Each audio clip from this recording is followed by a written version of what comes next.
Hello everyone, welcome back to my channel, 7 and 7 with me, Essence.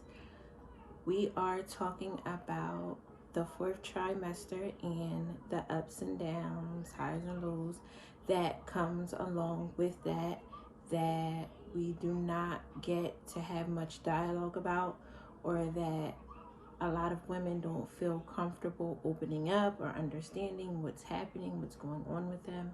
And so we're delving into different topics concerning that. I got a lot of great feedback on my last video, well, my first video, and a lot of women reached out telling me their stories, and I was so touched and moved by the experiences of so many, and I was really appalled and a little outraged by the amount of women that have gone through these trials alone, without any support, without any help, and really just feeling alone in this journey. And I feel just so sorry for that. I wasn't sure, based off of the feedback, I wasn't sure if I wanted to do breastfeeding tonight or if I wanted to do bring home a new baby with siblings in the home, because those are two topics that are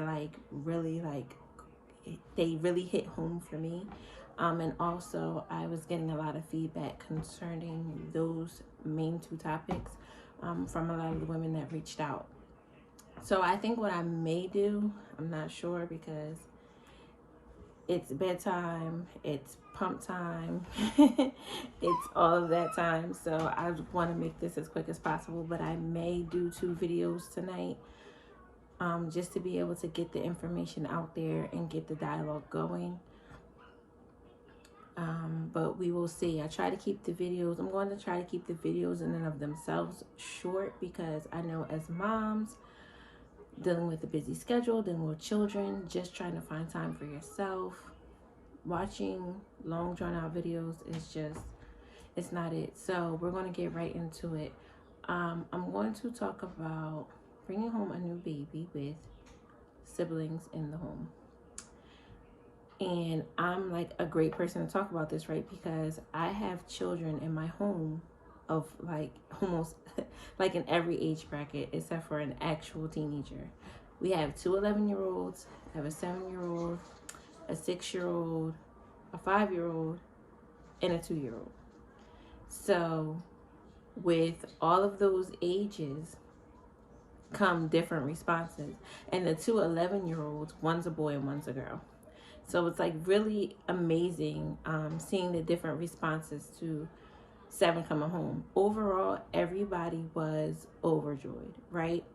My 2-year-old, I was not sure how he was going to take it, especially because I feel like during my pregnancy, we used to talk about like, there's a baby in mommy's tummy, mommy has a baby in her tummy, but I feel like he kind of like thought I was like pretending, or like I was crazy a little bit, because he'd be like, oh, like, mom, I'm going to take the baby and put her to go to sleep.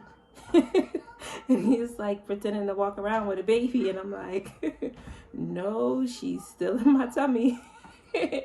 So when she manifested and I was able to show him that there was a real baby, he was definitely a little shocked. But with that being said, 4th trimester woes and bringing a new baby home, especially with when you have a toddler. I'll start there with my youngest. He was the baby, right? So him transitioning and me transitioning him from that spot has definitely been difficult. He went from being able to just run back and forth into my bed every night and jump up on me and cuddle with me whenever he wanted to, and play around and tickle me and all those crazy things. And he's very rough and tumble. He cannot just do those things anymore. Not because mommy's trying to be mean or anything like that, but because mommy had a C-section, right? Let's start there. So my body, I'm healing, I'm in pain. He can't just jump up on me sporadically. he could bust my stitches, and of course he doesn't understand, he doesn't know. So it's, even with my son, if you meet him, he can hold a little bit of a conversation, but even with all his knowledge for 2 years old, it's still difficult for him to comprehend. Like, when he wants mommy, he just wants mommy. When he wants to just give hugs and he wants to play, and he's just like, he doesn't understand, like, why can't I just do this? And so his feelings are hurt, and my feelings are hurt, because I want him to just be able to do those things that he was doing before, right? Like, why should he have to stop? I'm upset for him. Like, I'm with you, dude. Like, you should be able to do what you've been doing. But in all reality, he can't. And so there's mom guilt that comes with that, right? You think like, well, it's my fault, right? I had the baby. I should be dealing with this. Why is that his fault and he's only 2? It's not his fault. It's not a fault, right? We're growing and we're evolving. Our family is growing and evolving. As people, as adults, right? We go through things all the time that we don't want to, but that we have to. And so what better time to be able to teach Carter, that's my 2-year-old, to teach him how change, there's growing pains, right? In getting older, and there's things that happen that we don't like, but it's all a part of the growth. It's all a part of the journey, and it's okay. But it's not about the circumstance. It's how you respond to it. And we don't have to look at this in a negative way. We can find new and creative ways to interact and engage that may be better than the ways that we did before. And so that's what I've been working on with Carter. I've been trying to develop new bedtime routines for him, new ways to connect with him, whether it's more reading time, more just personal one-on-one time. He loves to tell jokes now. He has the same knock-knock joke that he tells all day, every day. And I love to hear him tell it. And so I'll let him tell it to me 5 million times if he wants to. I'll even catch him off guard sometimes, and I'll say his own joke to him. There's a few songs that he likes to sing that I will, there's a few songs that he likes to sing that at random, if I'm just around the house or he's around the house passing by my room, and I'll just like call out to him and like start singing one of the songs that he likes, and he'll get all excited. Just giving him a favorite snack, allowing him to be more involved with the baby, right? She, like, even though, you know, he's a little rough, so I have to remind him, be gentle, be gentle. I never want to try to use too many, like, negative words or put bad energy towards anything that he's trying to do with her. Just a lot of redirecting, because I don't want to shed any negative light on his relationship with her. Like, I never want him to be able to make her the object of his discourse. So that's where I am with Carter, with the 2-year-old. We're still growing and evolving. We're still learning. Sometimes I cry after he goes away because he can't have his mommy time like he's used to having it. But it's definitely a process. I think my biggest issue at the moment isn't even Carter. It's my daughter that's 6. She is her name is Aubrey, and she is in a few extracurricular activities. Her favorite one is Girl Scouts. She's a Girl Scout and she loves Girl Scouts. She's very Aubrey. She loves dresses, but she's very rough and tumble. She loves the outdoors. Everything that's dirt and dirty, she wants to be involved. She has a very kind heart and she loves helping people. And so throughout my whole journey of being pregnant, having hyperemesis, being hospitalized, all the way to having the baby early, having a C-section, and recovering from that, and also with it being the time of year that it is, and RSV and the flu going around. So Aubrey has not been able to attend or be a part of a lot of the things that the Girl Scouts have been doing. Little background on Aubrey. Aubrey last year was the highest seller for Girl Scout cookies in her age bracket. Aubrey plays no games when it comes to Girl Scouts. She loves it. She loves them. They love her. I very seldomly just allow my kids to just go places that I'm not present, that their dad is not present, or one of their grandparents. I'm very strict when it comes to that, because I feel as though if something happens to my child while they're in the care of someone else, that's on me, because for some crazy reason, I trusted you to be able to look after my child like I would. If I don't have that kind of trust or faith in you, my child cannot be in your presence. Not alone, not without me. But that's just me. But anyway, so there's a lot of guilt that surrounds the fact that Aubrey has not been able to be a part of a lot of the things that they're doing this year that they didn't do last year. So it's not even like she already experienced it. Like, they just went camping last weekend. They went away for the whole weekend. I have a new baby. I'm breastfeeding.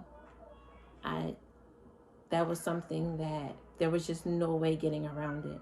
We could not attend. And that was sad. That hurt both of our feelings. And she sat in front of me and she cried. And she was just so sad. And Aubrey's very understanding. And so she understood why she couldn't go. She understood every part of it. She understood why it wouldn't be a good idea to send her alone. And even with all that understanding, her little 6-year-old self, she wanted to go and be a part. She wanted to go do something. She's been in the house just like I've been in the house, because mommy can't just up and just do things. And my husband, he's just getting his business off the ground this year. So there's been a lot of legwork with him having to put a lot of his time and energy into that. And so with that, he's not really available to do the little stuff like that with her. And so, dealing with that part of bringing a new baby into the house and understanding that I have to give myself grace, but also I'm keeping in mind like little incentives, little things that I can do for Aubrey to let her know that I see you and I understand what you're giving up, and I understand that you're missing out on some things, and I know that you're sad about it, and it's not your fault, and it's not going to last forever. But there are still things in life that we can enjoy, even when we're not necessarily enjoying or taking part in the things that we would really like to. And so, yes, she's only 6, but my very helpful, very responsible 6-year-old has been asking for a phone for the past 2 years. And my 11-year-old son, he got his first phone when he was about 5. So I think we're going to get her a phone for Christmas. Nobody that's watching this, if you know her, do not tell her. But yes, I think we're going to get her a phone for Christmas. It's going to be strictly for talking to her parents, her grandparents, her godmom, and her brother. But outside of that, but she'll just be excited to have it in the first place. But yeah, so I think that is going to be like her incentive for, because you know how sometimes, mom get push presents for all of the things that they went through in pregnancy and labor. Aubrey needs a push present. Aubrey needs something to say thank you. And sometimes our kids need that. Sometimes they do. Sometimes they just need to know that you understand, that we understand that we're not the only ones going through something, that they are too, that this is a change for them also. And let me tell you, she loves Sevyn to death. She just comes in my room. If she came out here right now and she sees that I'm doing this, she would just want to just take Sevyn out my arms and just walk away. And she's 6. And I'm like, little miss, you cannot just come and just grab my baby and just take her and walk away. Like, she was just with so much confidence and so much care. She helps me bag up my breast milk. She puts it in the freezer. She's very good at reading and writing. So sometimes she'll even label them for me. She's very, very helpful. So it definitely hurts my feelings to not be able to allow her to do a lot of the things that she would like to do right now in this juncture, and to have her have to miss out. There was cheerleading that she wanted to do. She did dance last year. She wanted to do dance again this year. But all of those things were starting at times where I knew we weren't going to be able to be consistent with getting her there and having her at practices and different things like that.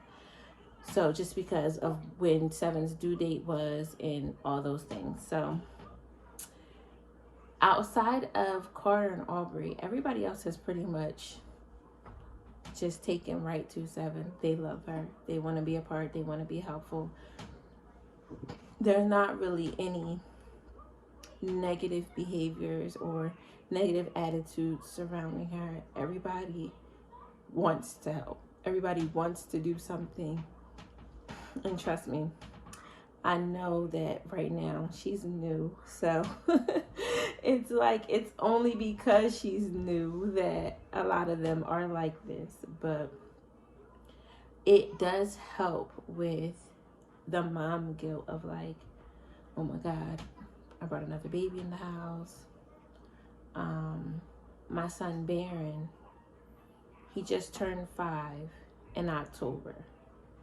Sevyn was born 2 days after his birthday.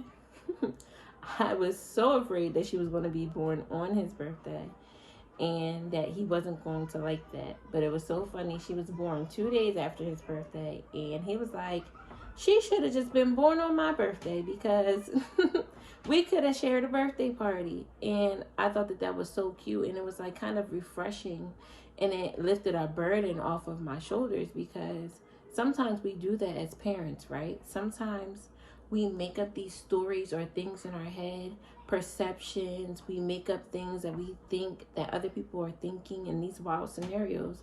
And all the time, that's not even the case. All the while, the things that we are thinking in our minds are not even what is. And so we put so much pressure on ourselves, and we cause ourselves so much emotional anguish that doesn't even need to be. And I realized that in Baron just making that one little statement, so lighthearted, so carefree. Kids are so, kids are just so amazing. I just love them so much because they are just so loving and selfless. Not with toys. With toys, they are selfish. In snacks. Fruit snacks and toys, they want them all to themselves. But everything else is fair game. Kids are just wonderful in that way. And him just responding in that way for me, it really allowed me to see like a lot of the things that I'm putting on myself in this 4th trimester. I'm doing it to myself, right? Like, so I have to talk myself back off of the ledge and say, okay, like, look, like, you're thinking this and you're feeling this way, and you feel that these things are this way and other people are looking at things in this manner, but is that really what is going on? Or is it just you? So it's very important within the 4th trimester to take a step back and do some self-reflection, to take a step back and really analyze your emotions and your thoughts and where they're really coming from, to see if they're really true. Because whether we realize it or not, majority of our thoughts, that we have throughout the day are not original thoughts. A majority of our thoughts that we have throughout the day are provoked by something that we see, by something that we're experiencing.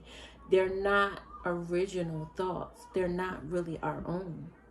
So when you take a step back and you really analyze, you're like, wait a minute, that's not right. That can't be true. That's when you really survey the data, things are oftentimes not what they seem. And so I encourage, as I get ready to sign off, I encourage all of the mothers, new mothers, seasoned mothers, give yourself some grace. If you have other children and you're feeling guilty about not being able to do certain things for them, not being able to move around or be to them what you used to be, find new ways. Be creative. Get on Pinterest. Get on Google. Go on YouTube. Look up some different things and ways to connect with your child that where they can meet you where you are. It doesn't have to be for always, just for right now. And let me tell you, your children will love you for that. Be transparent with them if they're old enough to understand.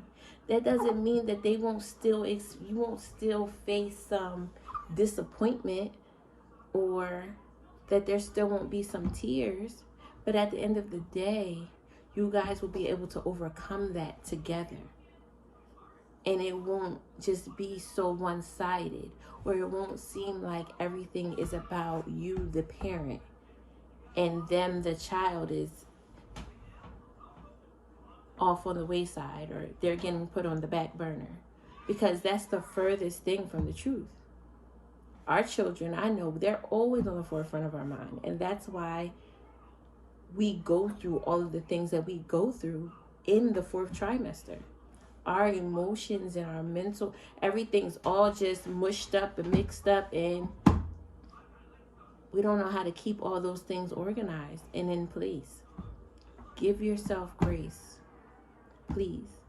I would like to hear different ways that you guys are connecting with your children and your different age groups, what you guys are doing, how you guys have fun in the wintertime and in the fall, because I do not take new babies out the house in this weather. Oh my goodness, I hate having babies in this time of year, because where are we going? Nowhere. We're going to the living room, we're going to the kitchen, and we're going back to the bed. That's it.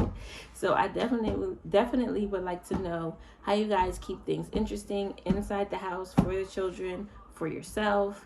Please like, comment, share, subscribe. Let me know what topics you guys want to talk about. I will definitely be touching on breastfeeding. That is very important to me. I definitely want to get that done. I want to do it right. I want to get all the good information out there to you guys. We're talking pumps, breast milk bags, nursing up and downs, mastitis, clogged ducts, all of it. I want to touch it all. So thank you guys for taking the time out to watch, and I hope you guys enjoy.